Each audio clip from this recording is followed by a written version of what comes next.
One of the biggest secrets behind Peller's rise as a viral sensation in 2024 isn't just his sense of humor, his wild storylines, or his unforgettable facial expressions. It's his language. Not just the words he says, but how he says them. Peller has mastered the art of using both Yoruba and Nigerian Pidgin English to connect with fans in a way that feels deeply personal, natural, and real. In a world where many creators are switching to polished English or Western styles to chase global audiences, Peller made a different decision. He chose to speak the language of the street, the language his fans use at home, in traffic, at mama-put joints, and during family arguments. It's that raw, unfiltered, unforced blend of Yoruba and Pidgin that instantly makes his comedy relatable. Let's start with Yoruba, when Peller speaks Yoruba in his skits. It's never just translation, it's character, culture, and comedy, all wrapped in one. His pronunciation, his tone, and his use of idioms feel like your uncle scolding you in the parlor or your landlord threatening to disconnect your light. He doesn't just speak Yoruba, he embodies it. His insults are sharp. His expressions are rooted in tradition. And his timing? Perfect. Whether he's acting as a frustrated father, a gossiping auntie, or an overzealous herbalist, his Yoruba feels like home. He also uses deep Yoruba proverbs and slangs, some that only real Lagosians and Southwest folks will understand. But that's exactly the point. He's not trying to water it down. He's preserving that real essence of the Yoruba street voice, the one that switches from wisdom to insult in one sentence. It creates an instant connection with viewers who recognize themselves, their parents, or their neighbors in his characters that now mix that with Nigerian Pidgin English, and the magic multiplies. Pidgin is not just a broken version of English. It's a language with its own rules, rhythms, and soul.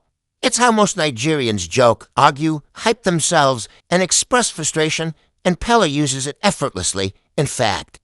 Most of his funniest punchlines hit hardest because they're. In Pidgin, it softens the mood, adds color, and allows him to twist words into something hilarious. Listen to how he says, get money, but you date chase woman way they use iPhone 1 for brothers. A spiritual problem be that. That line, in regular English, wouldn't hit the same. But in Pidgin, it becomes gold. It feels like someone roasting you at a bus stop. It's comedic truth. And it's not just what Peller says. It's who he's saying it as. He flips between characters with different accents and dialects. Sometimes it's Yoruba Pidgin mix, other times it's fast Yoruba with dramatic gestures. He knows which role demands which blend, and he delivers it without skipping a beat. This language style also makes his content easier to remix. Fans can easily lip-sync his skits, mimic his phrases, or use his clips in their own videos. That's why his lines have gone viral on TikTok and Instagram Reels, because they sound authentic. They don't feel like scripts. They feel like real-life conversations you've already had. His use of Yoruba and Pidgin also breaks class barriers, whether you're in Lekki or Mushin, whether you have a degree or not. You understand him. You laugh with him. You quote him. And that's why his fan base is so loyal. He speaks with them, not above them. Even brands are starting to notice. When Peller does sponsored content, he keeps his language style. He doesn't suddenly switch to Queen's English to sound professional. Instead, he'll advertise a product, like he's selling it at the junction, loud, dramatic, and absolutely hilarious. And guess what? It works it by embracing indigenous language and street lingo. Peller has done more than just entertain. He's built trust. He's shown that you don't have to change who you are to blow.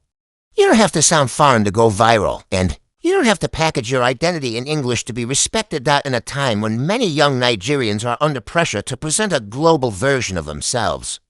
Peller reminds us that the most powerful content is sometimes the one that sounds just like us, unfiltered, unapologetic, unmistakably Niger.